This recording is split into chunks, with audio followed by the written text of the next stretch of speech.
Hey, right.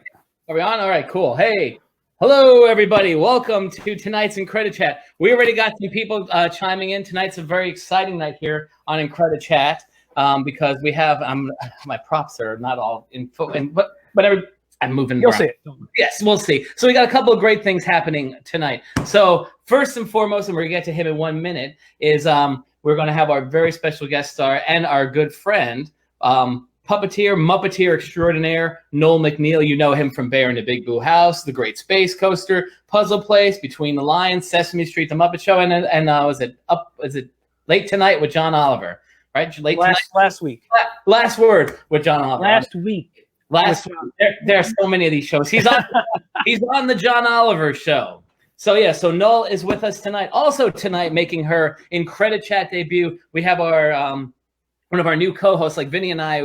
Grazi and I, we do the IncrediChats, and then some nights we are joined by our buddies Vinny and Ryan to do our big group pop culture chat. And tonight we're bringing in a new co-host with us, our friend Daria, who also goes by her online moniker Black Cat. So she's going to decide what she wants to be going forward, but she's going to be here talking about to help us with the young person's point of view and the female's point of view into this whole pop culture world that we are in. So I guess we'll start off by bringing her on, introducing her, and then we'll bring Noel in right after that.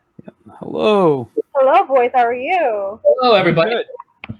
Let me switch. There we go. Gracias. I'm moving around with this. There is Daria, a.k.a. Black Cat. Tell everybody a quick little thing about yourself, Daria, and how you're looking forward to joining us here. I am super excited right now. A little nervous, but I'm super duper excited. I am a very hardworking person. I'm always nonstop on the go, and I am obsessed with all anime, cartoons. Literally, I'm a nut. I even love Marvel and DC Nation, and I can't even choose which one I love best. Okay.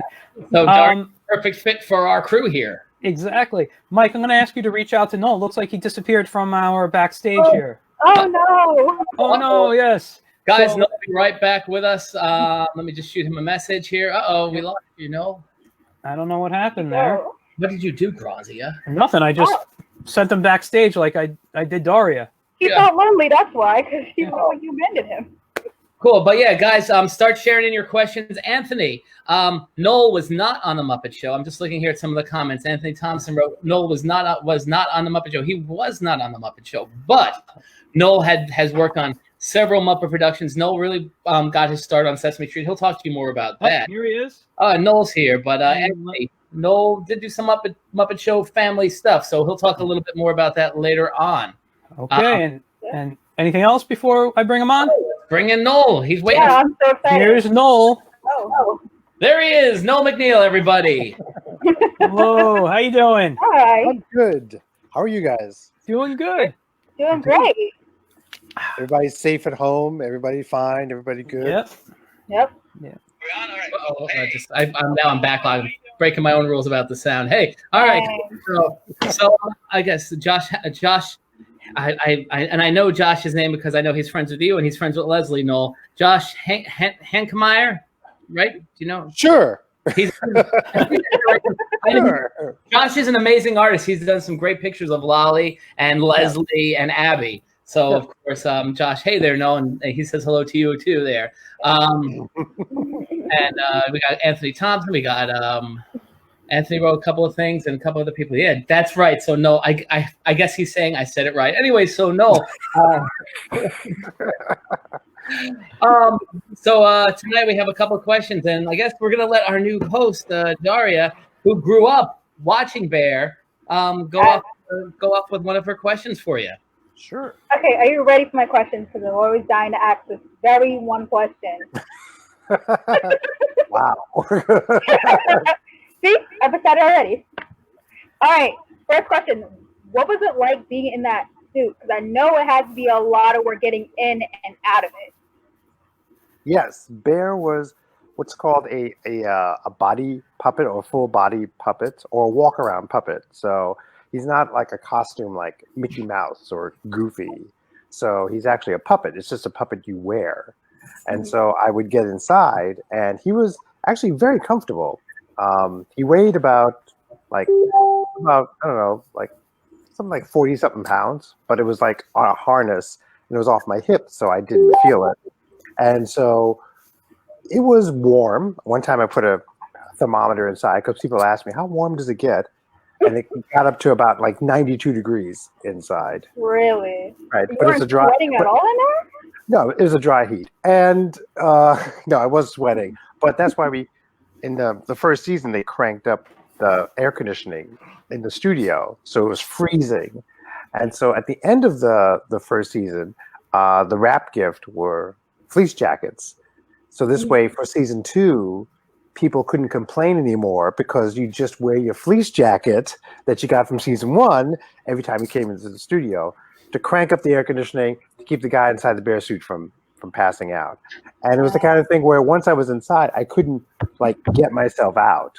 So early on, I told the person who addressed me, it's called the Wrangler, the puppet Wrangler, just became clear that in case in the like in an airplane, in the unlikely event of an emergency, I'm just going to put my hand on your shoulder and you're just going to lead me out of the studio and outside onto the street and then we'll do what we have to do to get me out away from whatever disaster is happening inside.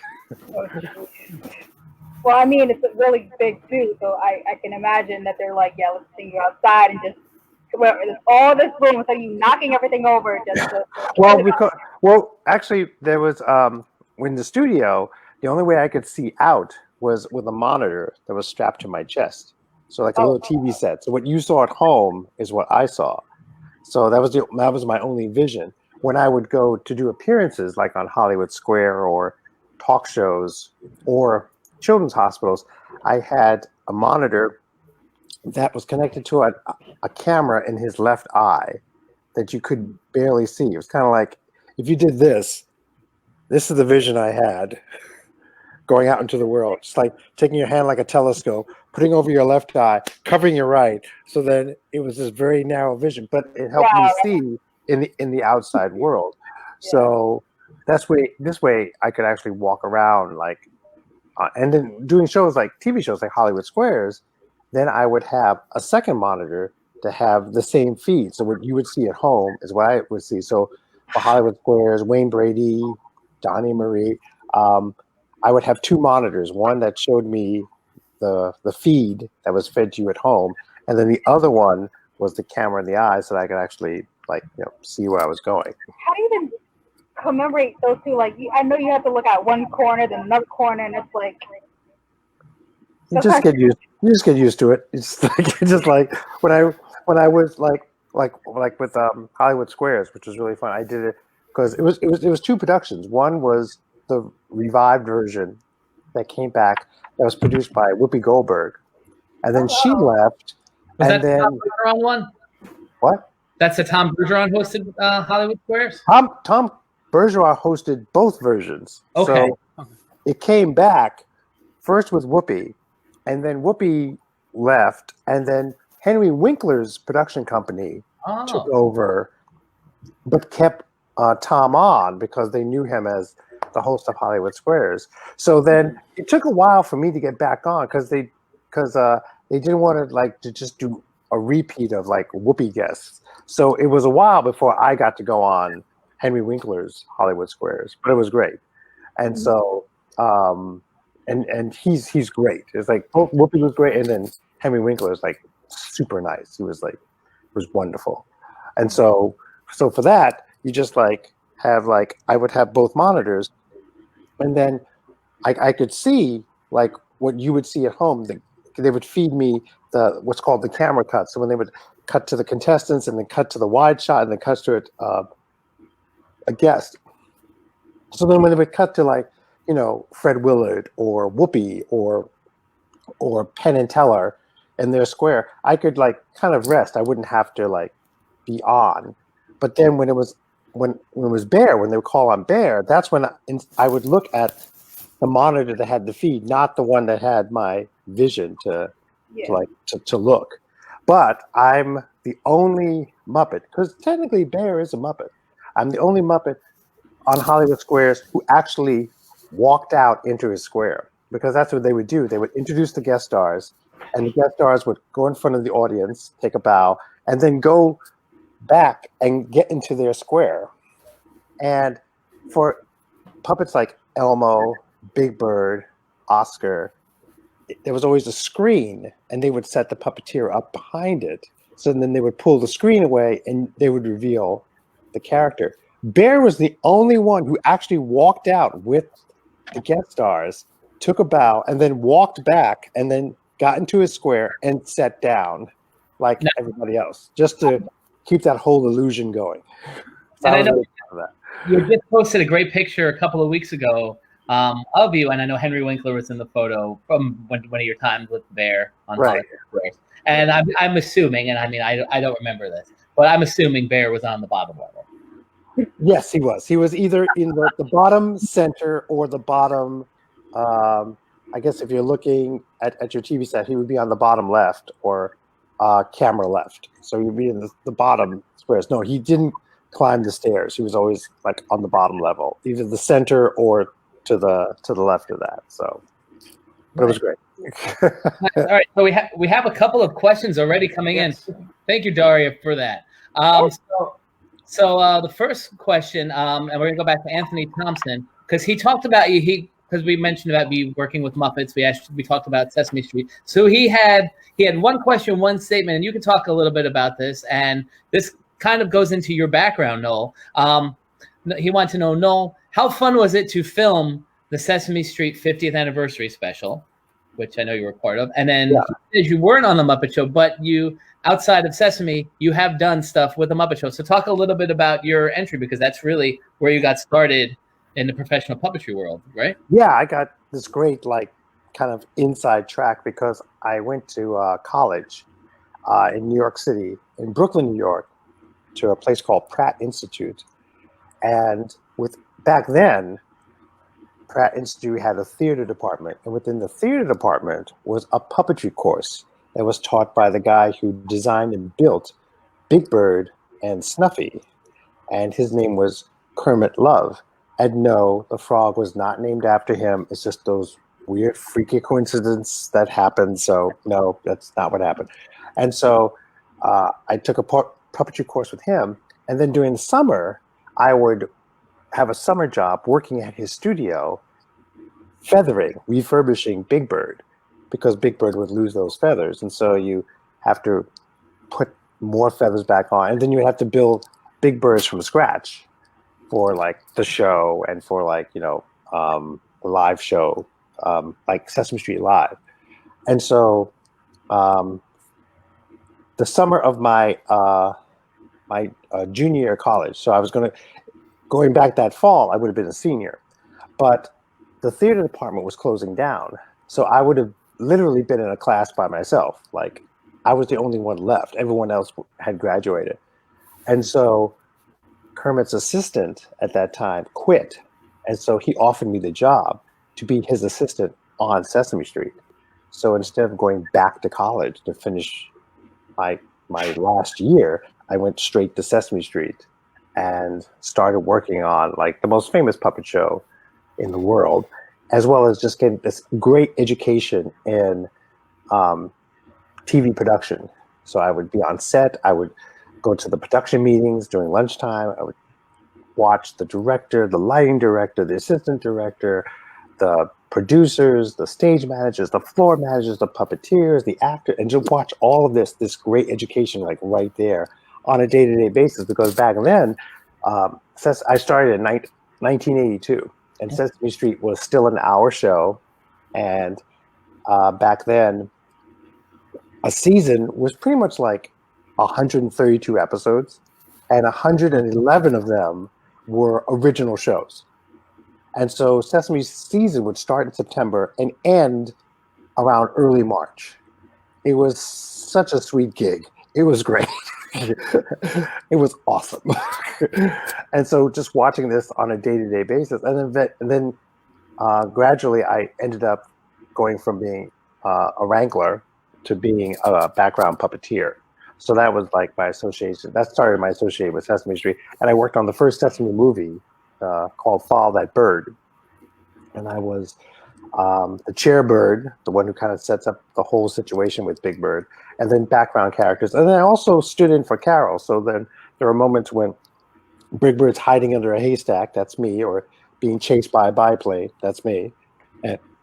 And did other special, like the one great special was the museum special called "Don't Eat the Pictures," and it was Sesame Street was locked in the Metropolitan Museum of Art overnight. I recently saw that. It's a great special, Yeah, and there are scenes where we had to actually go to the Met Museum at night, which is really creepy. Let me tell you, it's really creepy at night. So it wasn't too far off this sort of whole kind of like how are we going to get out of here kind of feeling. And then weird noises, I'm sure, right? Well, yeah, it's like, not so much noises, but like shadows. Like, you know, you have these shadows being cast because like these statues standing in certain positions and like hallways. And in the special, character actor Paul Dooley, who was just like a classic character actor, and he was a great guy. And so he was like, in the special, he's the security guard at night. Let me tell you, there's more than one security guard guarding the Metropolitan Museum at night. It's not this one guy. There's a whole team of people who make sure that the production people don't wander off where they don't really need to go. Curious. Yeah.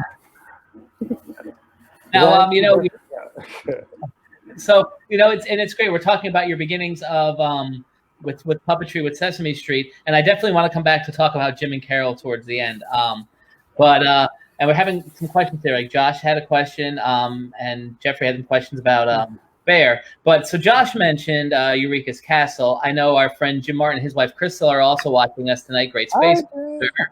Hey guys.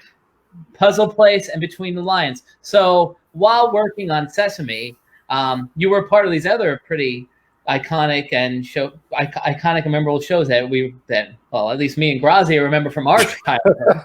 But a lot of people remember from their childhood. So what was that like juggling upon those shows? Because I guess the first one was probably Great Space Coaster, and then the other ones came out. That was actually the summer that we did the Metropolitan Museum show.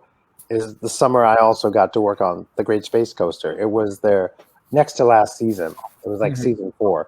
And John Lovelady, who was a puppeteer on the show, he left. His character was Knock Knock, was this little pink woodpecker. And so he left and to do a show for NBC, a primetime sitcom called Mr. Smith Goes to Washington. Monkey. Yes, a giant kind of like orangutan puppet monkey that gets elected to Congress, which back then seemed ludicrous. Now would be so preferable. But you could probably find it on YouTube. Anyway, he left to do that. So then for that season, they wanted Knock Knock. So I auditioned and I got the role of Knock Knock. And so there was a couple of weeks. It was about 2 or 3 weeks where I was juggling back and forth between Space Coaster and the Sesame special. And it was great because the Sesame special was shot, the museum special was shot at night. And so I would do the Space Coaster stuff in the daytime. And then in the evening, I would go to the Metropolitan Museum at night. There was one time where it kind of almost overlapped, where we did a shoot it was supposed to be a shoot like the end of the show, and you shoot these things out of order, but it was like the end of the show, and it's when the next day and everybody's waking up and you see everybody like leaving the museum like in the morning, because that was the other thing, we had to shoot the show like after hours, like when the museum had closed and before the museum opened. And so we had this shot where like everyone's waking up and everyone's leaving the museum, and then we wrapped like around 8 a.m. I was due at Space Coaster at 9 a.m. So as soon as we wrapped, I like got into a cab and like went straight down Fifth Avenue to the studio, which was at that time the Ed Sullivan Theater, which is now where Stephen Colbert would shoot. That's where they filmed Space Coaster. That's where they filmed Sesame. No, that's where they filmed Space Coaster. Oh wow! So, yeah, so we were at the Ed Sullivan Theater, and so I just went straight down there. And so, and with that shoot, it was like that night. I was like, pretty much my call time was something like 3 a.m. And so we wrapped at like 8 o'clock in the morning, and then I went and did like a full day's work at Space Coaster. So I was wiped by the end of the day. I just lapsed when I got home. 3 a.m. What do you expect? Yeah, like your call time's 3 a.m. What? I was like, what? I'm sorry, like, Sure, all right. afternoon, like 3 a.m. Wow. And I mean, the interesting thing too, and about puppetry, and I just want to say, Crystal and Jim say hello. Josh said Great Space Coaster is a wonderful show. He watched it all the time when he was a kid. So Josh, say hello to Jim and Crystal, and go follow Great Space Coaster on Facebook. Yes. Also say hello. DJ Bob is with us, and I know DJ Bob's a good DJ Bob. Hey. That's awesome. But so The Pope of pop culture, DJ Bob. check out his page. We're gonna have him on here at some point too. You definitely should. You know, he's been doing his show for 10 years. I Really? know. I saw the I'm end. aware of that. And I saw you interviewed him, which was great. I did, which was great. I've been in guests so often, so I was just like, let me interview you. It's like, why are you doing it? After 10 years, you're still doing this? Why? He's going strong, and he's had a lot of great guests. So we could really shout out to DJ Bob, and Josh said he's going to follow Space Coaster. So yeah, spread all the love for the Space Coaster. But come on, you got time. So yeah, right. So Space Coaster, Puzzle Place, Eureeka's Castle, Between the Lions, and I guess you did Ubi. You did. Did you do Stickly with Rick Lyon? I did not. You did not. Okay. Did not do that. But the thing is, a lot of these shows, there was really the same circle of builders, creators, essentially, who came from that world of Muppets. What is that like? Because it really is such a tight-knit community. It's an incestuous little group. Back in the 90s, it was a lot of those shows were done like on the East Coast. Mm-hmm. So there was like this whole East Coast contingency of like puppeteers, except for Puzzle Place. Puzzle Place, it was myself, Peter Lentz, Jim Martin. Ah, there you go. It's Leon and Ben. Myself, Peter Lentz, Jim Martin, Alice Deneen, Stephanie DeBruzzo. For second season, first season was Alison Mork and Carmen Osbar. We flew from New York to Los Angeles because it was a co-production between Lancet Media, the producers of Reading Rainbow, and KCET Los Angeles. And the caveat was you had to shoot in Los Angeles. So the first two seasons, we lived in Los Angeles. And so we used local puppeteers in Los Angeles, ones who also had puppet experience, like Alan Troutman and Drew Massey, and all these guys. And they're in the Muppets now. Terry, who's a big person and an Imagineer in our own way. And so we went out to Los Angeles. But so there is like this sort of like, at least definitely during the 90s, there was this like clutch of like West Coast puppeteers and East Coast puppeteers and doing like projects, and Muppets would tap into that. And so that's why, like in the 80s, there was Muppets Take Manhattan, which was shot in New York, and like every puppeteer was brought on. Like every puppeteer and his grandmother was brought on, especially for that wedding scene. Everybody was brought in for that wedding scene at the end. It makes me think about New York-based puppeteers, because I remember you and I think it was you told me that they did that thing when Jimmy Fallon ended his late show, where he did the Tonight Show, and they did this. The Muppets sent him off, and I think you told me, because you were Animal in that. It was a big crowd scene, and you brought everybody. Everybody, and then there was like he was doing a song, and we all like were like and got puppets, because there's only like 5 guys, but they do multiple characters, so like just giving everybody as many characters possible to fill the frame. And Jimmy did this great song with the Electric Mayhem, and then like a crowd scene with all other characters coming in, and then he says and then he like walks off, and he walks off of his set because he hosted the show that Seth Meyers hosts now, whatever it's called. The late night now? Yeah, the later show, Something like that. I don't the know. one after the Tonight Show. Beginning, I know you do John Oliver, and I couldn't even figure out what I just called the John Oliver show because there's so many of these like next week late nights. I know, yeah. So Jimmy walked off of his show and then walked out of the studio across the hall into this other studio that was going to be the Tonight Show. And he walks in, and you hear yeah, and so we did this take, and then that was great. Like for us, we're thinking, okay, that's a great first take. We're thinking, okay, what can we do next time? He comes back in, says, guys, thank you so much. That was awesome. Thanks, that was wonderful, and just walks away. And we're like, what? Wait, Really? What? It's like one take, that's it. And yeah, that was it. It was like boom. And this took all afternoon. That's what I was just gonna say. Something that's like a 2 or 3 minute clip. It was 5 hours. It took it was 5 hours to set this thing up and do it for one take. And he walks up. He didn't tell anybody. Like even like the Muppet guys were like, "Wait, what? That's it? What?" Yes. It's like, yeah, that was it. Mm-hmm. So talking about those other shows, we went from all these other Eureeka's Castle, and Eureeka's Castle, that was huge. Somebody was asking about Magellan. He wants to know. Josh again wanted to know about what it was like performing Magellan, because Magellan, I guess he was he what preceded Bear, or what was there something in between Magellan and Bear?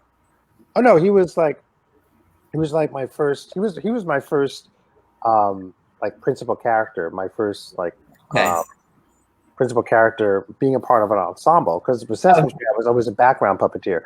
But with Eureeka's Castle, I was like a principal puppeteer with Jim Krupa, Cheryl Blaylock, Pam Marciero, Brian Meal, and Lynn Hippen. We were the core players, and so I got to be Magellan. And Magellan was a full body puppet, even though you never saw his legs. He was still considered a full body puppet because I got inside him. And having watched Carol Spinney all those years on Sesame Street perform Big Bird, and just like seeing what he did, that's all those little tricks and all those little finesses I used for Magellan. So Carol's like always like will be my like mentor and teacher in terms of like body, like full body puppeteering. And so and Eureeka's Castle, and it was shot in here in New York. Eureeka's Castle for the first season was shot in New York. Then part 1 of season 2 was shot in New York, and then part 2 of season 2 was shot at Universal Studios in Orlando, Florida, because they just opened up Nickelodeon Studios down there. And so we were part of the tour. So we were actually shooting the second half of the season plus 3 specials, and we were part of the tour. So people would walk along this glass tube, and we would look up and we would see them walking by while we were shooting the actual show. And we would, and they would have like this, like we would have production assistants, actual production assistants, but then they had this bogus production assistant who was actually part of the park, who had a headset on and would tell the people up in the glass tube like what was going on. And so I remember it was like one time me and Jim Krupa just loved just messing around. And so like one time the person was like explaining something, and Jim and I came up behind him as he explained something. We're going, just like, you turn around, we would just smile. And it's like, or one time, because you go upstairs to the control room. It was also part of the tour. So the control room had, instead of a solid wall, it had a glass wall. So as you walked by, you could actually see inside the control room. And you saw on the backs of the chairs the names of the people, like, you know, director, assistant director, lighting director. And there were 2 chairs like marked producer. So one time Jim and I went upstairs and we sat in the producer chair. And as the people were coming by, we had like these dollar bills and we were just like throwing them over our shoulders. Oh my God. Just crumpling up a dollar and just throwing it over our shoulders. Yes. That's funny. Which is ironic considering Nickelodeon is still known as nickel and dime Lodian in the industry because that's how cheap they are. Wow. Yes. Ooh. So talking about Florida, so obviously you spent a lot of time in Florida because after Eureka's canceled, then obviously Bear came along. So I guess you want to talk a little bit about Bear. DJ Bob, he wanted to know how often and when would What? He's been on. I've been on the show how many times? He has What does he need to know now? What? What, Bob? What? He wants to know how often and when would you record those promos where Bear and the gang would be in the house promoting the Disney Channel specifically? Oh, it was like season 1. We did it. We actually did like 2 versions because back then they didn't know what to call this new entity of kids programming for Disney. So we would do promos where we would say at the end, Playhouse Disney. Right. And then others when we would say Disney Playhouse. So that once they made a final decision, they were covered. So, but that was all in season 1 that we did those. Now, let me just ask. I mean, Disney Plus is a big thing, and I mean, certainly you've been doing a lot with Bear, you know, just keeping him relevant and stuff back in the world again. Do you think there is a chance that Disney Plus is listening, or Disney is listening, and some stuff? You may never know. It's like people have asked me, it's like, hey, no, you should put the Bear back on Disney Plus. Hey, no, you should tell Disney Plus to put it on. Let me say once again, if I had any influence at all, the show never would have went off the air. So please stop asking me to put the show back on. I'm not the guy. For the record, I know one guy who was a huge fan who had a poster of Bear in his office was a guy named Bob Iger. So I think he still has a little more influence than I do. So maybe y'all should contact him, and then maybe he can tell them. Maybe put it on. Maybe he's watching tonight. It would be amazing if he was watching right now. Pick it up for Disney Plus. At this point in our world, what we're going through, even before this, what was happening, but at this point, I'm not going to say he's not, because who knows? Again, he has the time, so. So we want to say hello to a couple of other guests that have joined us. Lisa Bennett came. We know Lisa Tao's mom. Mike Stentz was with us. Nancy Silberkite with us. Our good friend Anthony Just is also here tonight. Yes. Julia Keller Hudson. I hope I pronounced that right. She did have a question for you, Noel. And I know we talked a little bit in the beginning about the operating Bear. She wanted to know how the larger puppet work, how larger puppets work. But let me just ask this, and I know I've heard this before, but some of the people may not have. Obviously, Bear was a lot of work on you, but how different is it as opposed to, or how much of a difficult strain to your body is it than working one of the rod puppets or the two-handed puppets? Because I mean, obviously, everything there's a challenge with everything. What are some of the benefits or pros and cons of those puppets? For me personally, I prefer a full body puppet as opposed to the other kind of puppets. I like a full body puppet because then it can actually walk around. It has the freedom of walking around. It's not hiding behind anything. That was which was so beautiful about Big Bird and Snuffy and Bear, and also on the Muppet Show, there was like, you know, Fig and Fog and Sweetums, and on Fraggle Rock, the Gorgs, you know, they could actually walk around. And then, you know, the penultimate walk around, you know, was like, you know, the Mystics and the Skeksis from you know, Dark Crystal, and then Labyrinth, you know, Udo and you know, the big guy. I mean, it's like, it was great because they were actual like characters actually walk around, and there's something that just adds to the magic of that because you can actually, you know, touch them. They can actually walk up to you. They can actually hug you, and so I like that. better than the little hand puppet guys. I respect the hand puppet guys, but if you gave me a choice, I would rather do a full body guy, because it's just that added illusion of him just being able, or her being able to like walk around, because it's that much more part of our world. Nice. So a couple other questions have come in. Oh, you have something, Daria? Oh yeah, I think I just lost it. You lost it. Okay. What? It's here. You lost it? What? I like your ears, Daria. I found it. Don't worry. Well, Daria, looking for that. Jim and Crystal want to say, Noel, your friend Danette is also watching us tonight. Darling, how are you? Annette and I go way back to like Sesame Street in the 80s, and that was like such an incredible time back then, with like when it was an hour, and like the people who worked on the show, like, you know, it was like Bill Colored and Chet and his brother Mortimer Snooks O'Brien, and Nat Monjoy, John Stone, Dulcie, all those people who were part of Sesame Street back then. John Stone, by the way, is like the unsung hero. He's like the third person, because people always credit Joan Gans Cooney for creating Sesame Street and bringing in Jim Henson, who created the Muppets for Sesame Street. But John Stone is the third person in this triangle. He's the third person who really helped like finalize Sesame Street, because the first season of Sesame Street, the street was straight.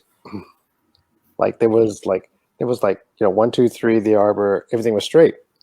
John said for the season 2 and beyond, cinematically it'd be more interesting if the street was curved. And so that whole curve of Sesame Street is because of John Stone. And before they came up with the whole like what's called a jib. It's a camera that's on the end of a crane that would like pull back and like you see like a whole thing. Mm-hmm. John came up with that before. He would have like a shot start near the fix-it shop, and people would come out, and the camera would be going backwards, and people were coming out of Mr. Hooper's store and coming out of the arbor and coming down the steps of 1, 2, 3 and like pulling back, and then it was pulling back and actually going on like pretty much like the end of a forklift, like a very special platform of a forklift, or the kind of crane that they would use to raise up the person to adjust the lights. The camera was actually going back on that and then going up. And so they had to rehearse to make sure it was so smooth, that transition, where it didn't jiggle. And then it would go up and the cameraman would like point down. So that was like the first time that kind of shot was like done for a kid's show, which was amazing. So speaking of Sesame, and I don't know if you know the answer to this, George Strum, who's also watching us, he just wanted to know who was the old-time actor who was on Sesame and was married to Marilyn Miller. I don't know who Marilyn Miller is. Sorry, forgive me. Oh, Marilyn Miller, yes. Marilyn Miller was this Broadway actress. Her statue is actually just off of not Times Square, but near like his booth. There's like a building that has these statues, and she's like in a little alcove there. And her husband was Chet O'Brien, and Chet O'Brien was one half of the O'Brien brothers. His brother Mortimer, whose nickname was Snooks, also worked on Sesame Street. So one was the floor manager and one was the stage manager. And so Chet would like make sure everything was set up for the next bit, that anything that had to be moved out of the way, any walls, any furniture had to be moved out of the way, he would orchestrate that. And then his brother would slate it and just like keep track of the slate and keep track of the continuity for each bit. He also, and Snooks would also slate for the soap operas on Friday. So then Hank Smith would take over and stage manager on Fridays. But yes, it was Chet. And Chet and his brother actually had an act in vaudeville. That's how far back they went. Wow. And, and there were these two old guys who, when you looked at them, they didn't look anything alike. But Richard Hunt, who was a puppeteer on Sesame Street, one of the original Muppeteers, he created a party to celebrate them, and got these pictures of them blown up back when they were, young in their 20s, like during the height of their vaudeville act. And these guys looked exactly alike. Not to mention, they were handsome. These were really good-looking guys, and they looked exactly alike. And I remember one time I was helping Kermit Love take Big Bird over to Carnegie Hall because Big Bird was going to be a guest star for a live benefit show hosted by Bob Hope. Bob Hope had Big Bird as a guest when he did a special in China. Okay. And he and Carol got along so well when Bob Hope wanted to do this benefit performance, he asked, would Carol be a guest star with Big Bird? It was like, sure. And so we were shooting in Carnegie Hall, like on 57th Street and 7th Avenue in New York City. At that time, we were shooting at a studio that was on 55th Street and 9th Avenue nearby. So we could just walk the Bird over. And so Kermit wanted help carrying Bird over because Bird came in a bag and like this box, 2 boxes. And so walk him over. Before we left, we said goodnight to Chet. And he was like, where are you taking the Bird? And Kermit explained, we're taking him over to Carnegie Hall to be a guest star on Bob Hope's show. Mm-hmm. And Chet said that when he and Snooks had their vaudeville act, they would travel around. And when they would travel around, they would always try and strike up a poker game with the other stars on the circuit. And they always made sure when he was like in town to invite Bob Hope because he was such a lousy poker player and it was so easy to cheat him. And so he told us, when you see Bob Hope, tell him Chet and Snooks send their regards. And so we were like, okay. So then we go over to Carnegie Hall. We see Carol backstage. We lay everything out. We set up like Bird for like later on. And then just before I leave, that's when the stage door opens and in walks Bob Hope. And this was like, back in the 80s. This was the height of Bob Hope. I mean, literally, as soon as I saw the man, I could hear the orchestra playing Thanks for the Memories in my head. Yeah. He had this tuxedo on and he strolled out with that Bob Hope walk that he had. And he came up to Carol, shook his hand, thanked him for coming, shook Kermit's hand, because you remember Kermit. And then they introduced me and I shook Bob Hope's hand. And I'm trying not to squeal inside. I was like saying it was such a pleasure to meet him. And then Kermit says, oh, and by the way, Chet and Snooks send their regards. It's as if somebody reached behind Bob Hope and flicked a switch because suddenly that whole Bob Hope veneer just dropped. And he said, those goddamn O'Brien twins. They always cheated at poker. And Jeanette wrote here, and I think this was a typo, but I know which character she's talking about. Mr. McIntosh was Chet on Sesame Street? He was. Okay. Mr. McIntosh was, and then Kermit had his own character. He was the hot dog vendor named Willie. Yeah. And he would, up and push the card and yell, Willie Wieners! Jeanette wanted you to also talk about a time with the bear at Shea. Oh yes, because Jeanette and I share our love for the Mets because someone has to. So Bear got invited to lead the 7th inning stretch at Shea Stadium. Actually, if you go on YouTube, there's a clip of him being taught how to throw a baseball by one of the players. And so we got this great skybox, and I could invite people. So I invited, Danette and her daughter, as well as, a couple of people, my mom, my girlfriend, who's now my wife, and so going down there and Bear leading the 7th inning, which was like take me out to the ball game, which was great. And so it was really nice to be able to go to Shea Stadium and get that kind of treatment. Very nice. Dara, did you have something? Yes. All right. So, I just want to say quickly, a lot of everybody's really digging these stories now. Like these are, and I mean, these are even for Grozny. These are some great questions that are coming in tonight. These are all brand new stories that we haven't even heard. So thank you everybody for your questions. And again, thank you, Noel, for doing this. And I'll be honest, that's why I've been quiet, because I'm just enjoying listening. Exactly. I do have some questions, but I'm going to wait a little longer because I want to get to one of the topics, and that's where my questions will come in. I mean, for those of us who know what we do with Incredicon and Incredikids and all the different shows, like Grozny and myself and Noel, we've done a lot of shows together. Yeah. So I mean, we have spent a lot of time together talking, but some of these stories, like the questions that are coming in tonight, are just like really great because this is uncharted territory. So again, thanks. New for us. So. Yeah, there you go. And I get to talk about like my time at Sesame in the 80s, because that was great. That was like, we shot at the studio. It was called Unitel, and it was this old theater that had been, when I say converted, that would be generous. It got turned into like a TV studio, and so they would have the control booth downstairs. They would have the floor space. They would have the lighting grid.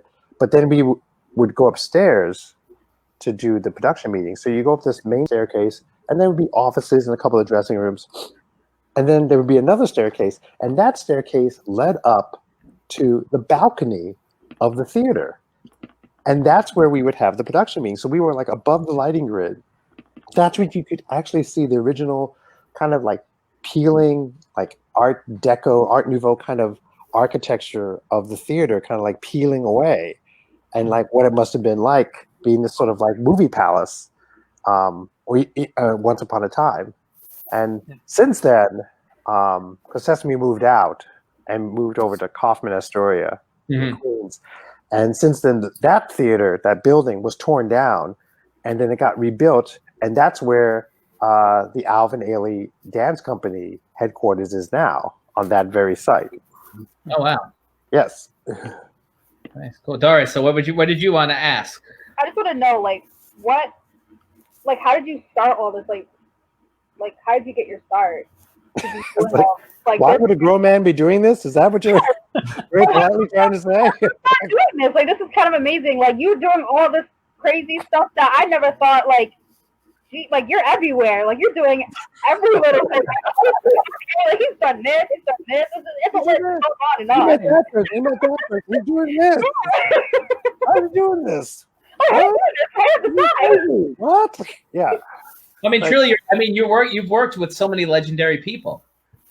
Yeah. And you're. Yeah. No, I'm sorry. Continue. I don't want to interrupt you. No, I was just going to say, just because I always do a little research before, just to remind myself of stuff. I looked at your IMDb. You've been on shows, that are popular now, like on Netflix, like Unbreakable Kimmy Schmidt. You've done things for, and I mean, last week with John Oliver, which we mentioned. I mean, you're like everywhere. Julie's Green Room, Julie Andrews. I mean, that's. Yes. That was a highlight, meeting and working with Julie Andrews, which was. Yeah, I got to be honest. I'm still a little jealous of the pictures you posted. I mean, amazing. I mean, these are people. I mean, we haven't even touched upon like the legends of all like the Muppet history, all those people. I mean, through that you've got to be with all these people. I mean, like growing up. I mean, you're I guess living. I know you always tell the story about like even Julie Andrews seeing Mary Poppins with your mom. Right. Was it Carnegie Hall? You saw it, right? I saw it at Radio City Music Hall. Radio City Music Hall, radio. Yes, and they're part of the Christmas show back when they would do that. So there would be the Christmas show, and then it'd be the movie following the Christmas show, and it was Mary Poppins, and I remember going there with my mom, and it's still my #1 movie because people always say like pick your favorite movies. If you're stuck on a desert island, what movies would you want to see? Well, first of all, electricity must be very ample on that desert island. But like, I have like my top 5, my top 10, my top 20, but the #1 till the day I die will always be the original Mary Poppins. Like, I love that movie so much. It's fantastic. The fact that I got to meet and work with Julie Andrews was like something my mom would have just like been so proud of, like because she was like part of like my childhood, and so I actually got to work with this woman. And what was great was whenever guest stars would come on and start to gush over her, saying, especially like, you know, using the word icon, she would shut them down. She did not want to hear it. She would just like she was like so cool and humble while still being like, you know, do not put me on a pedestal. It was great. So what other question has come up here in the chat? And I know this is something that Grazia and I have talked about with Vinny and Ryan, who do our Thursday night show with. And I don't think we're going to dive into it too much tonight, but people are asking, even Jim and Crystal want you to talk about TMNT 3. Come on, Turtles in Time, right? Does Jim really want me to talk about Turtles? Really? Do you really want me to? Okay. But no, the other guys we do the show with, they want to talk because they were talking the other night how much they love that movie, and we're like, well, we know people that were in it. It's like there was the first two Turtle movies that was using the Creature Shop, Jim Henson Creature Shop technology. And they wanted to do a third movie. So instead, they went to this guy named Eric Allard. And Eric Allard's claim to fame was being Johnny Five for the Short Circuit movie. Mm-hmm. Remember that, kids? Puppeteer, he wasn't, because Tim Blaney was the voice, right? Yeah, but his company like created Johnny Five and did the animatronic thing. So basically, he did like his own version and created his own version of the turtle technology that was used for the first two movies. So there was a console, and there was, I call it the glorified oven mitt, where you just like put your hand in this like kind of like foam mitten that had these wires, and when you did that, the turtles' mouths would move up and down because the actor inside would wear it on top of his head, and so the mouths would move up and down. And then there were all these servos and gears so that you could also, as you like turned the mitt one way or the other, it could make it like the mouth like smile or scowl or lips curl, or so you had a little more nuance when you talk. And then there was another control for the eyes. The eyes could like go left, they could go right, the eyelids could blink, the brows could go down, they could go up. And so we had the four of us. It was myself, Jim Martin, Gord Robinson, and Gord was on Fraggle Rock. Mm-hmm. He was the puppeteer inside Papa Gorg. Okay. And there was Rick Lyon. And Rick Lyon, as you all you know, you need to get him on. As like he designed and built and was the original Trekkie for the original run of Avenue Q, and his puppets are the basis of ongoing productions. So it was the four of us. The classic story I remember is the fact that the turtles' heads, they ran the gamut of being really good to always being worked on. And unfortunately, Jim's head was the one that always somehow needed to be worked on. And so it wasn't set up that way, but it just went down the line. It's like Rick had the best. So like it was Rick, there was Gord, there was me, and there was Jim. And it went down the line. So it was like Rick's head was like the best head. Gord's head was good. Mine was fine. It worked well. And then there was Jim's. Now there was like two heads. It was like the primo head and the backup head. And so the primo head at one point, he was saying, "Stop him! Don't!" He knows where this is going. That's why. And I'm assuming because they put something here. He said that he wants you to talk about Big Astoria. Is that what this is? Oh yes, Big Astoria. Right after that, because we did it in Astoria, Oregon, because feudal Japan looks so much like Astoria, Oregon. So that's where we shot it. So there was one day when Jim was programming the backup head. They brought the primo head back on the stand, and they put it down. And it was like our consoles were set up, and about like 5 feet away was with the heads that we could see the heads and get a good distance for like programming them. And so they put the Primo head down next to the standby head, 5 feet away from Jim. And they told him, okay, it's all fixed. Fire it up, turn it off. So Jim from his console literally just flicks a switch. The head shakes. Every orifice just opens up. The eyes, the mouth, and a bolt from the back of its throat shoots out and hits his console and falls to the floor. Wait, hit Jim's console. Hit Jim's console. Oh my God. The guys just very quietly just picked up the head, walked out the door. And me, Gordon, and Rick are just losing it. Well, let me ask, because this is great, but which character did you control and which character did Jim control? Just I controlled Raphael. Okay. And Rick had Donnie. Gord had Mikey. And so Jim had Leonardo. And who did Splinter for this movie? Because I know that wasn't Kevin for the third one. No, that was Murray. James Murray did it. Okay. He did Splinter. And so yeah. And that was all like separate shots. And that was the kind of thing where he was still like a hand puppet, so it wasn't the same setup as like the turtles. Mm-hmm. So it was he was still like a really huge hand puppet that had like remote controls for like the eyes and all that, but James still like would have his hand inside and actually make the mouth open and close. Mm-hmm. And Josh just compared these hand. I guess it was the Waldo, like what they used for the Gorgs, and obviously for the Waldo character in Muppet Vision 3. Yeah, like I said, the glorified ultimate. You just shift your hand in there, and there's like a pole, and you just like we just do that. Yeah.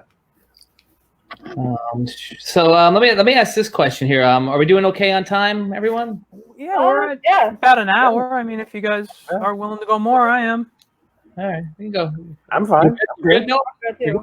Cool. So, Nancy Silberkite, who's watching us, and again, we're gonna have Nancy on our show. Nancy, she's one of the co-CEOs of Archie Comics, but she wrote that she has a special Big Bird bag that she won at a silent auction. It was made from Big Bird's feathers, one of her treasures. So they always have extra feathers, and I know you've talked a little bit about the feathers. Yes. Yeah, it's like Big Bird. I've told people, like, the way Big Bird is made, the way his feathers get put on is like one at a time. Because my summer job working at Kermit's studio back in the 80s, the early 80s, was in the village, no air conditioning in the middle of like July and August. And you would have like this box of feathers, turkey feathers that are dyed yellow. Wow. And you would take a feather and you would have to like steam it.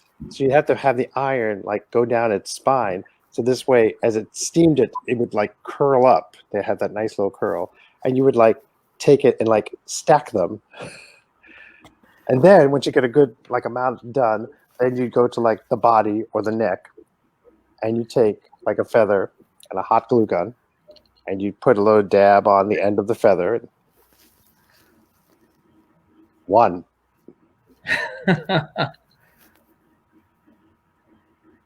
Two. I know the feeling. I know the feeling. So well. Yes. Yep. That's how it's done. Yeah, that's it. So, yeah. So Big Bird takes a while. Joe wants to thank you for talking about the turtles.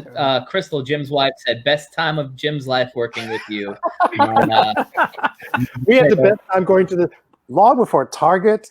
There was this great store called what was it? It was just like Myers. It was like something like Myers. Jim remembers, and we just like it was like before there was Target. it was like this store. That was our go-to store to get stuff, like anything, and it was great. I want to say, if you guys want to see more of Noel and Jim together, if you go to IncrediconHV.com and go on, scroll down our videos, I posted a video I recorded of them at the Great Philadelphia Comic-Con doing a panel, and it's a great panel because they bring the audience up on stage and make them part of the panel. It is fantastic. I even appear at the end. It was fantastic. That was just like a little over a year ago. We were all in. Yeah, it was. Outside of Philadelphia, and it was great. And then Jim and I were part of this panel to talk about puppetry and the Muppets and our experiences. And basically, like about 8 people showed up who wanted to like. Yeah. It was the first panel of the day on a Friday. Yeah, just like, it was like what? What are you doing? And so we were sitting up on this. It's hysterical, really, on YouTube. We're sitting there talking to each other, and people asking us questions. And we're like, "Come here, come on!" And we just invite. Eventually, everybody who's in the audience is sitting on the stage, and we're interviewing them, asking them stuff. And one of my favorite parts is like almost everybody on that panel had a puppet for the they brought a puppet they made. And this incredible sprocket that she made. Yeah, it's like sitting there. And then Chris Stoltz, his name is. I think Stoltz. Yeah. He runs the Muppet Stuff blog. Check that out too. He was up there as well. Yeah. Crystal just said Fred Myers, and then Fred Myers. That's it. Fred Myers. And then Fred Myers. Moment. The most terrifying moment in Jim's life, Crystal says. I don't know. Was that the panel? That was Fred Myers. The panel or Ninja Turtles. Going back over to Sesame for a while, and I know, and we'll talk more about your books in a second too. Because this is a good segue, because this character makes a appearance in your books, and I didn't even know you worked on Sesame Beginnings. Anthony wanted to know what it was like being on Sesame Beginnings with your son. Oh yeah. So, in case you don't know, Sesame. This was back, like about 14, 15 years ago. Back during the height of Baby Einstein. Remember that craze? And so it was this whole thing, like videos for babies, media for babies to get them a head start and help, jumpstart their brains and all that. So Sesame created this, I think it was like 4 videos. And it was to, not so much for babies, but for parents, particularly, young parents, young moms who were suddenly in the situation of being a mom and not really knowing like how to play with your baby, because when you think of a baby, babies need to be fed, they need to be changed, they need to go to sleep eventually.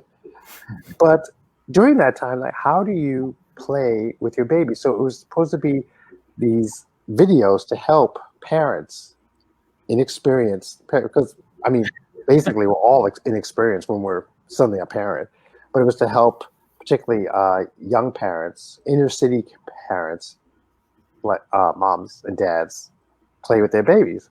And so there was this one video, I think it was called Get Moving, and it was like to like do stuff with your baby, like move with your baby. And so I got to go on with my son, and he was just over a year, and it was great. It was so sweet that the fact that his first like role was in the Sesame thing, and my association with Sesame Street, and now he got to be in this video, and so it was really funny, and it was really cute.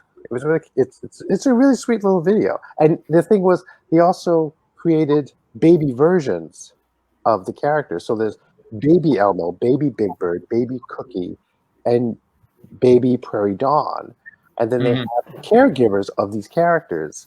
And so they would show like them interacting with the kid, with the baby versions of the Muppets, and then they would cut to a human and their kid doing the same thing in order to like model the behavior and all that. So it was fun.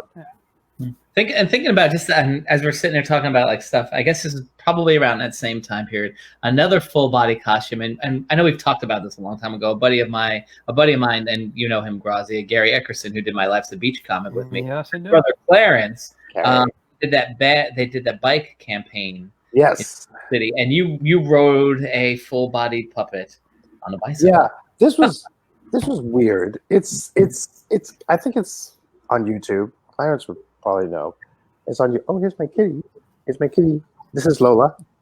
Say hi. Hello. It's Lola. Hi. Hey, she's here. She probably wants to be fed. You've been fed. Clarence is part of this. It's this urban initiative here in New York City to get people more aware of not using their cars, using public transportation, using bikes, and particularly walking. Walk. And so there was this character, and his name was Zozo, and he's this big purple walk around, kind of like, and I'm not kidding, he was like, if you really look at him at first glance, he looks like the illegitimate love child of Gonzo and Elmo. It's like morphed together, and he's purple, and he's a full body thing. And the thing is, he was, when Clarence's associate called me because she got recommended to me. I know, I'm telling the same story. Have you heard this? Got recommended to me because I did Bear, and so would I be interested? So I went to the offices to look at this thing and see, like, how is it like Bear? Well, it turns out not only was it like Bear, it was built by the Jim Henson Company, because this guy, before they were part of the whole urban initiative company, this guy was part of it, and he wanted like sort of a mascot for kids so that they could relate to the whole urban initiative. And so he went to the Jim Henson Company. He paid for this full body puppet because inside, the structure and the layout and the way it's built, even the cases are the same kind that we use for Bear. The whole structure of it is exactly the way Bear was built. And so it's like, it was incredible. So it's like, yes, this is legit. I thought it was like something from like a Party City that they had like somehow picked up. But this guy paid for this character. It never got used. It got put into like the basement of the offices. Uh-huh. He had since left. And so they were moving offices, and that's when they discovered these boxes, and that's when they opened it up, and they were like, what is this thing? And so that's when they thought, well, maybe we could use it for what it was for. And so I did like a couple little videos. His name was Zozo. And DJ Bob, he wanted to know, what and where is this, Noel? I know everything about your projects except this. It's on YouTube. It's on YouTube. It's on YouTube, Bob. I can't tell you everything. You wouldn't have me back on, like, next week. The video might sound really great right now. I know, exactly. Exactly. Like, yeah, it's like, so it's on YouTube, like Zozo, Z-O-Z-O, Zozo. And yeah, you can just go and like look it up, and yes, I'm sure Clarence could probably supply you with the direct link at the end of this conversation. After this, I'll be like, let me find this video real quickly. Yeah, like, where is this? What? Yeah, exactly. Mike did have a question, which maybe we'll get to in a few minutes. It's, do you own a certain character, a certain bear? Now, here's the thing. Bear in the Big Blue House was created by the Jim Henson Company, and then it was shown on the Disney Channel, Playhouse Disney, and is owned by the Walt Disney Company. So I have and he was a full body puppet. Now I have a puppet of that puppet. It's weird. It's a puppet of a puppet. And this puppet was created by James Voital Jr. If you're watching, James, hi. James Voital Jr., who was one of the designers and builders of the original Bear. Mm-hmm. And he made this for me because our friends, Paul McGinnis and Haley Jenkins, were getting married. And Haley was one of the puppeteers down in Orlando, Florida, who would perform Bear in the Big Blue House live, which eventually became Playhouse Disney Live. And she was one of the puppeteers, and she loved the show, and she loved the characters. And so when they got married, Paul asked me, would I sing a Bear song for the reception, because it would mean so much to Haley, along with Peter and Tyler. And I was like, sure, that'd be fine. And I thought to myself, like, well, it's not really the same thing having these like three guys just stand up doing these little voices and singing like a song. So I thought, okay, I'll make a puppet of Bear, and I'll make puppets of Pip and Pop, the two otter characters that Peter and Tyler did. And, you know, Haley and Paul can have those. So Pip and Pop are pretty simple because they're just like simple pattern. But Bear was a little more complicated. So I got fur that kind of matched the original. And then I kept asking James, like texting, like, okay, how should I do the head? Can you send me a pattern for this? Can you send me a pattern for that? How should I do this? What do you think of the? To the point where it lasted like a full day of like, after like, you know, hour number 2 of me asking questions, he was like, no, just send me the damn fur.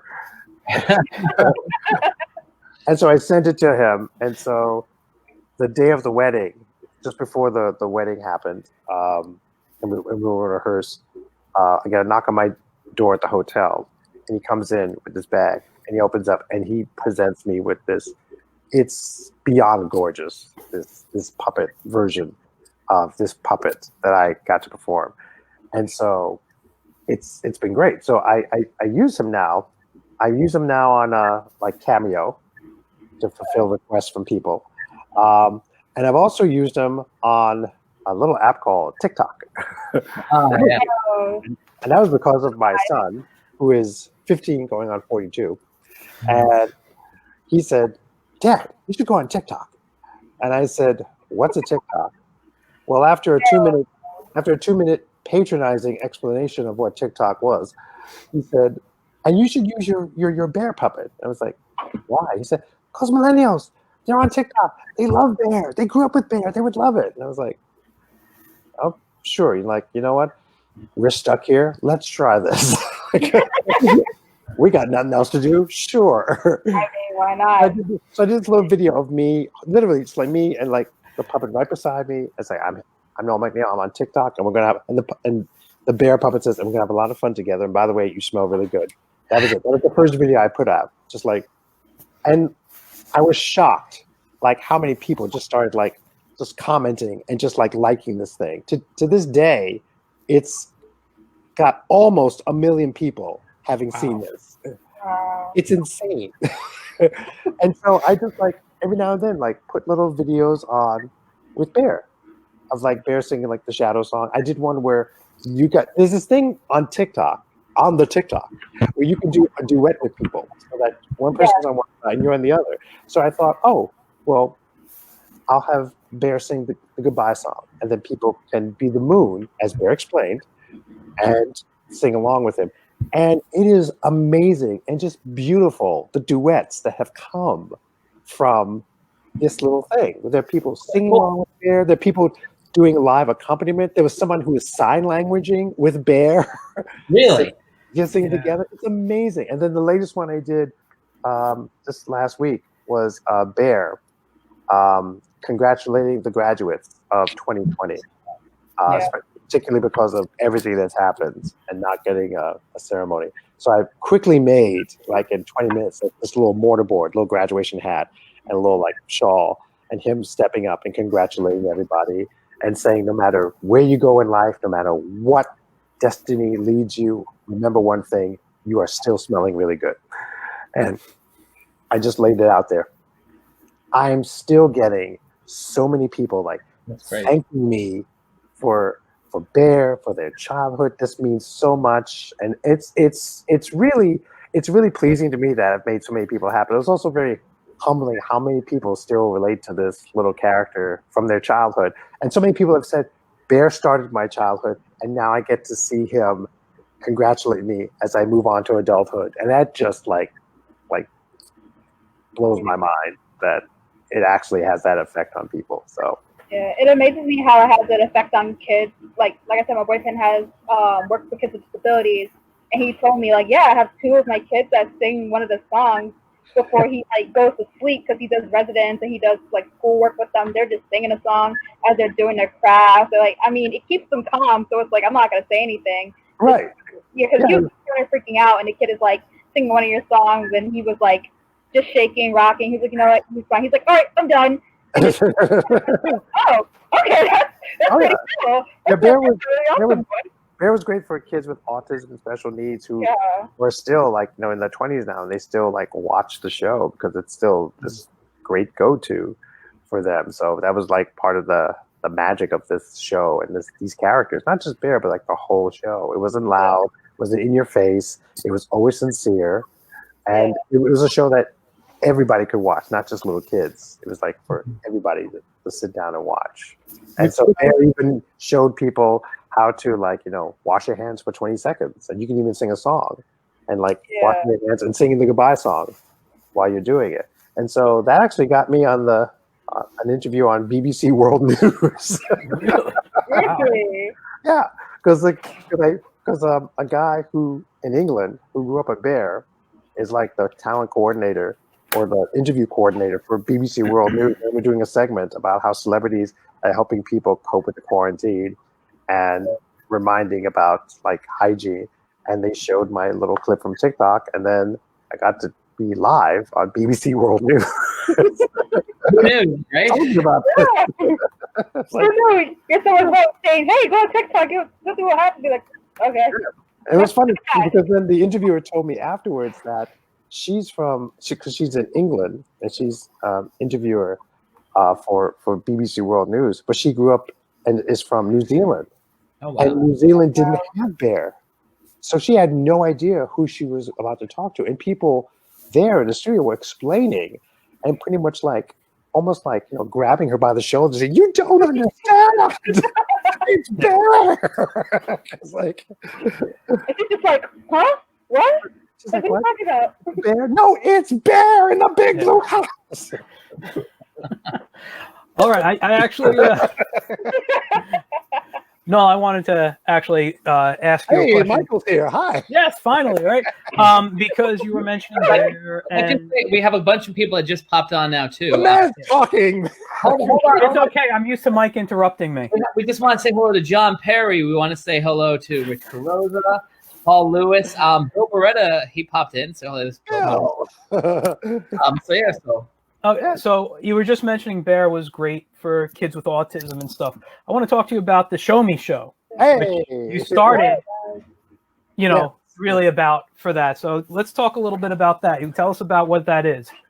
Yeah, I was getting a lot of fan emails from kids who grew up with Bear, and also from parents thanking me for Bear for being part of their kids' childhood, but particularly moms of kids of autism and special needs, who a lot of them still watch Bear on the DVDs or the few VHS tapes that they have. And I realized that there's not a show like Bear or Mr. Rogers on. And I know for a fact the networks aren't going to do it. So that's when I thought, well, maybe I could try and do it. So I have a YouTube channel, and it's called The Show Me Show. And I have these little videos on that are very gentle and very very direct. They talk very direct to you, and it's for kids with autism and special needs. And it's with myself, and it's with Phineas, and we have other characters on the show. We have guest characters like our friends from Orlando, Florida, Bird Call, who also do a little segment. A magician friend of ours, Scotty Swan, he makes an appearance. And so it's this great little channel, and hopefully someday it might be a full-blown TV show. How often do you do these? Are they like weekly videos you post? Or?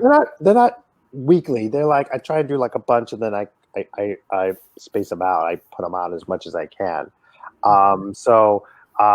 We actually just reached 1,000 people. Yay! Congratulations! Thank you. 1,000 people. I just did a video where the Show Me Show at home, and I showed people how to make. I make this. Mike knows. I make this origami puppet. So I finally showed people how to make this origami puppet at home out of piece of paper. You can fold it. You make it yourself. So I'm going to do maybe a couple more for people so they can do it at home. And then I have friends. My friend Dave Alvarez, who's an amazing illustrator. He's going to be on the show at some point too. Yes, you got to love his work. Big fan. Yes, and he's from Puerto Rico, and he has puppets. And so my character Phineas and his character Monkey are going to do a little segment. I'm going to put that on soon. And another friend of mine, Nathan Danforth, who's a a Muppeteer from California, and he has a puppet, so I'm gonna put his character on as well because he did a little segment for me as well. That's awesome. Showing the difference between inside and outside, so which is very relevant right now. Yeah. Yeah. I'm actually going outside for my first time in over a month tomorrow. What? Yeah. I'm a little shocked by it. But What? I actually have plans tomorrow. Oh my god! Believe me, I'm nervous. I'm still nervous to go out, but you gotta do it at some point, right? Yeah. Just wear the mask. Just wear the mask. Yeah, that's the plan. And wash your hands and have that hand sanitizer. Oh, have that. Have gloves. Have everything. I'm gonna look like what's his name? God, I'm blanking right now. Michael J. Fox when he dressed up as his Darth Vader in Back to the Future. Going full. So I mean, I guess as we're getting ready to wrap things up here, you mentioned doing these things for the kids is really a humbling experience. Yeah. But I mean, definitely I want to ask you. This weekend was the 30th anniversary. It's weird to celebrate the passing of somebody. It was 30 years to when we lost Jim Henson, and I know lots of people commented on. They did a great podcast with Bill Beretta, Frank Oz, Brill, and Dave Gold, remembering Jim. So I mean, certainly, we talked earlier about all the people that have inspired you and that you've gotten to know. What is your best or your most memorable memory of working with Jim? And I mean, also, we certainly need to mention Carol too, because Carol really inspired you being in the costume. So both of those guys, what are your best memories of them? Well, first of all, because Bill mentioned he popped in, Bill's part of this great film that came out. It was called Muppet Guys Talking, and it's Bill Beretta, Frank Oz, Jerry Nelson, Dave Goltz, and Fran Brill. And they talk about having worked with and collaborated and knowing Jim Henson, which is great. And this past weekend, they did this special little commemorative talk, and you could also donate to the charity that was involved, which was great. So do that after this. And based off of the hospital in Elmhurst Hospital, I know Frank was mentioning that. Yeah, exactly. So that was a charity. So go do that, like Muppet Guys Talking, and go donate. It was great.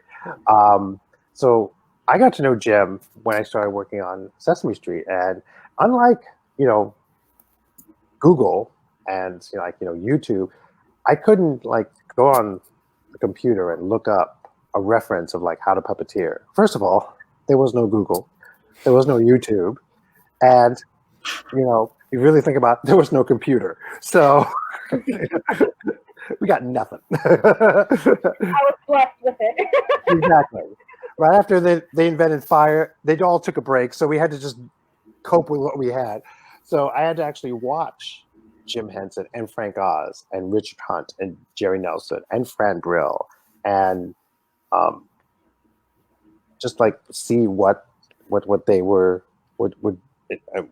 how they did what they did. And so I remember when I started to become a puppeteer, for the show, background puppeteer, I would do background characters, Jim, and then one time, occasionally I would be his right hand for Ernie. And so there was one time I was his right hand for Ernie. Now that means Ernie was what's called a practical hand puppet. There's rod puppets where it's like a puppet and then has the arms and then these sticks that come out at the wrists. And you move the rods and their arms move. So Kermit the Frog is a rod puppet. Elmo, Grover, Miss Piggy, they are rod puppets. Practical hand puppets means a puppeteer puts their hand in the puppet's head, and then they put their left hand in the puppet's left hand. And then a puppeteer, second one, just puts his right hand or her right hand into the right hand of the puppet. So this way it moves together. So Ernie's a practical hand puppet, Cookie Monster, Fozzie Bear, they're all practical hand puppets. So I got to be Jim's right hand one time. And I remember we were doing this bit and they had to adjust the light. And so they stopped tape. And so we had these, what's called apple boxes, these wood boxes. So we sat down and just waited for them to adjust the light. And the wrangler came by and said, "Do you want me to take Ernie?" And Jim was like, "No, we're good." And so I'm sitting there next to Jim Henson. He's got his hand in Ernie, and I've got my other hand in Ernie, and I'm just sitting next to this man. And I'm thinking, my God, say something, say something. You've got Jim Henson next to you. Say something. You should say something. People would give their right hand to be here, but that would be ridiculous. If you had no right hand, you really couldn't right hand with Jim Henson. Focus. Think of something. And so I remember a conversation started my mom taught me. She said, when in doubt, if you know they have them, ask somebody about their kid. And so I said, so Jim, how are the kids? And then he said, oh, thanks for asking. And he just started telling me how all the kids were doing. And he had 5. And he was just telling me how all of them were doing. And we started having conversation what Heather was doing, what John was doing. And it was great. And it was like, always and I told my mom that. I was like, thank you for helping me have a conversation with Jim Henson, because I figured the man was probably like puppeted to death. So I was like, talk about something else, and like talking about his kids. And he loved his kids. He was so proud of all of his kids. Nice. And then and it's ironic, as I mentioned also, Carol, Tim Bending, another mutual friend of ours, has First of all, I gotta say, Tim Bending has gone back to his roots. He is an EMS worker, so he's been on the front lines helping people do this whole thing. So God bless you, and thank you, Tim Bending, as well as other people who have like gone back to do this kind of service, and people who are still out there doing this service. Number one, thank you all for doing this, as well as people who are like in the shops delivering stuff, like taking the sanitation, firefight. All of you people, thank you so much. You are not to be like forgotten doing this whole thing. So Tim wrote ugh LOL. Really? I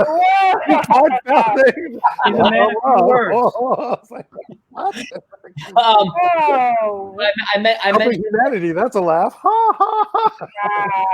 He's getting a lot of hearts though. But I mentioned Tim because Tim worked very closely with Carol, and obviously we have to talk about Carol too. And he was in 10 years. He knew Carol and Debbie, and worked with them. So Tim, for those of you who don't know, Tim Bending has this great company called In Person Productions, and he helps celebrities of TV and movies go to conventions and meet their fan base. So he's helped me go to conventions. Carol, he's helped Steve Whitmire. He has like the Happy Days people. He has all these amazing people. So are you putting Marty Grabstein? Courage, Marty Grabstein, everybody! Oh my God, Marty Grabstein. He's like the Ethel Merman of voiceovers. Like people say, do your Marty Grabstein, do your Marty Grabstein.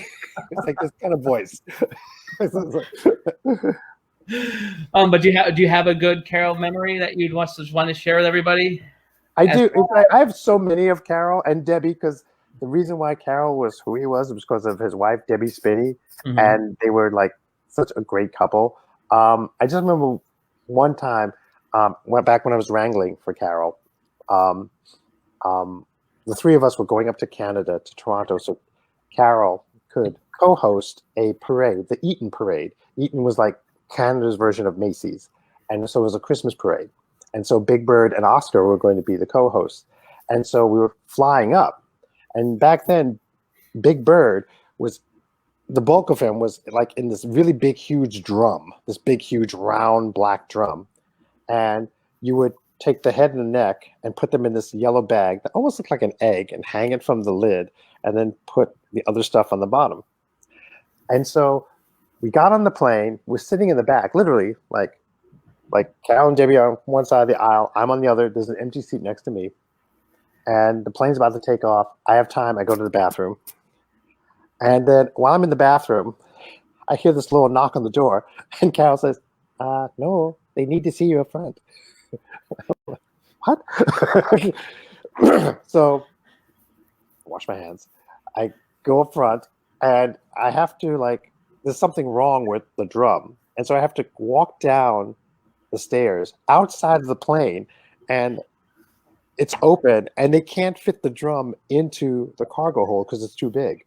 Now they could fit it if they could take the lid off, but I said, but no, because that would damage Big Bird because of all, the feathers and all that. It's not made of steel, and if anything fell on it, it would damage it.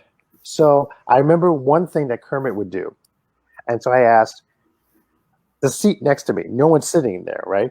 And so one thing that Kermit would do is he would always have them pay for the seat next to him, so that he could take the bag with the head and with the neck and the body, the egg bag, and just hang it next to him off that little vent where the air would come. So that's what I did. I took the bag and I put the head and neck in it, and I went up and I walked down the aisle with this huge yellow egg-shaped bag to the back of the plane, and I hang it next to me, and I sit down and buckle up, and then they close the door because everything's fine. And the captain comes on and says, "Ladies and gentlemen, we're about to take off. We apologize for the delay, but it couldn't fit into our cargo hold." And Carol yells from the back, "Sorry, everybody." Oh my god! Wow. Oh my gosh! Yeah, this is one of there's a dead body in there. I know. That's just one of many beautiful stories I have of that beautiful man, and so it's great. Nice. So as we're wrapping up now, we're gonna put up on our website and everything all the links to Show Me Show, to your TikTok, to Cameo, and any place else where people can find you?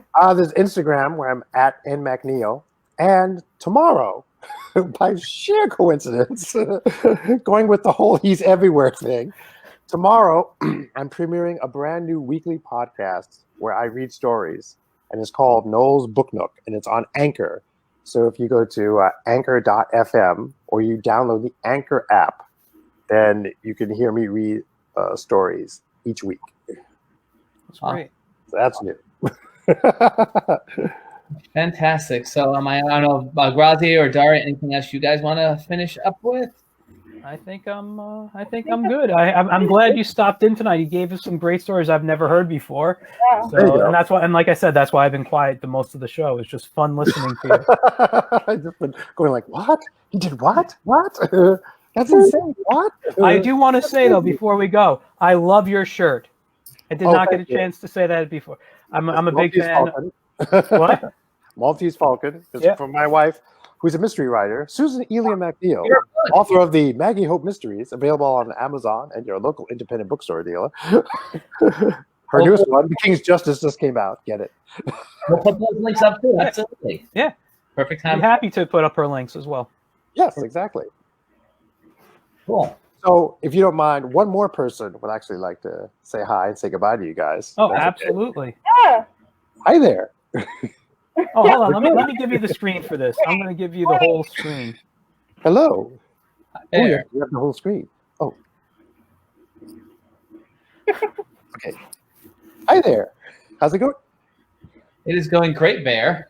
Good. How are you? Isn't this past your bedtime? Oh, no, not at all. No, everybody else is asleep. But I stay up.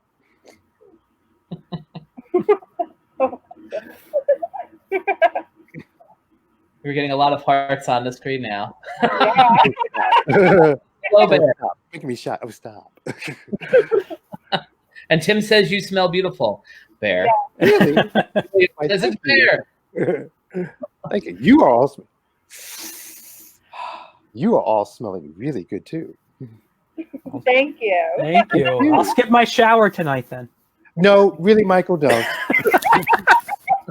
Thank you. Well, awesome. All right. Well, I always like to say goodbye with a quick little song. Oh. Goodbye, goodbye, good friends, goodbye. 'Cause now it's time to go. But hey, I say, well, that's okay. 'Cause we'll see you very soon, I know. Very soon, I know. Good. Come on, sing along. Goodbye, goodbye, good friends, goodbye. And tomorrow, just like today, the moon, the bear, and the big blue house will be waiting for you to come and play, to come and play, to come and play. Bye now.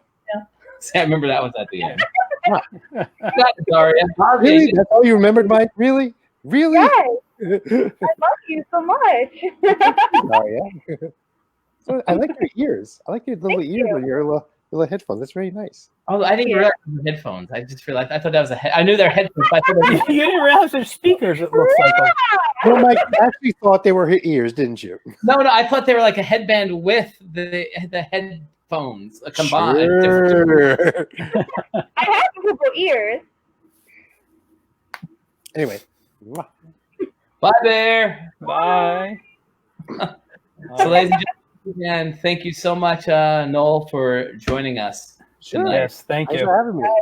Hope everybody stays safe and well. When you're out, wear a mask. Mike will wear a mask tomorrow.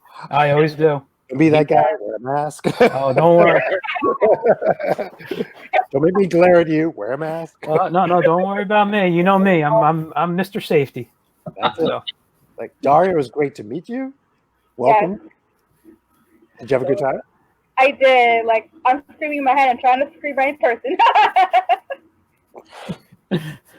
And thank you. And Mike, good to see you. Mike, by the way, is one of the many, many educators out there trying to keep normalcy going on a Monday through Friday basis. So thank you. God bless you. Thank you. No, but then again, thank you for all the great stuff that you've done for kids and everybody.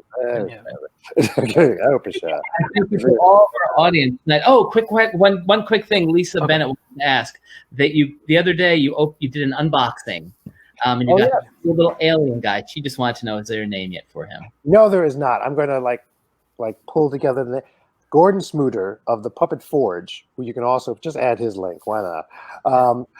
He does this. He's been doing this unboxing with puppeteers, and so he sent me one, and I did not know what the puppet was inside, so I pulled it out, and it was this alien puppet. So then I asked people, "What should we name it?" So I've gotten all of these like incredible names. So I'm gonna compile them together, and then have people vote. Like, okay, what name should we go with? And kind of like.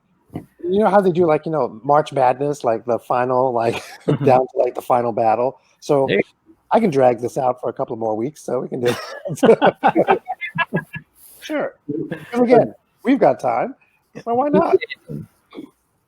Cool. So once again, thank you again, Noel. Thank you, Daria, Grazia, and thank you all of our audience tonight. We had a lot of great questions, and definitely tune in for our next guest, our next chats too. yes. When is that? We got Thursday. We got me, Mike, Vinny, and Ryan.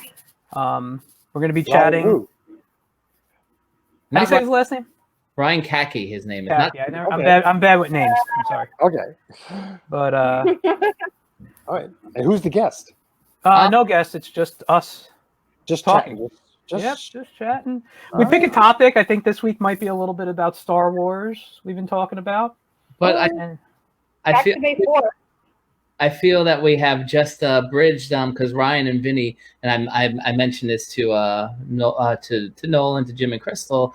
Mm-hmm. There's definitely interest in a TMNT3 podcast. So maybe doing this again with you and Jim. Maybe, and we can pull in Rick Lyon too, see if we can get him in here. Oh, and Gord, if you do this, if you can get all four of us, that would be a hoot because we have not been together since 1992. So that would be awesome to get all four of us together. We will work on that then. There you go. Gord's up in Canada, but I have contacts, so if you need his contact info, I can get it to you. And like I said, why not? We're all home right now, so why not give it a shot? and Chris said Jim has his bolt ready. Oh wow! and certainly, I mean, let's give a shout out. I know they've been interacting through here. Go on to Facebook, go on to Twitter, and like and follow the Great Space Coaster because they're really trying to get the momentum back going. To retro is in right now. Let's bring back the Great Space Coaster too. Why not? With everything else out there. All right. Good night, everyone. Yes. Good night, and thank you again. We'll see you all soon. All Stay right. safe. Yes, you Cheers. too. All right. Goodbye. I'm going to live now. Bye. Bye.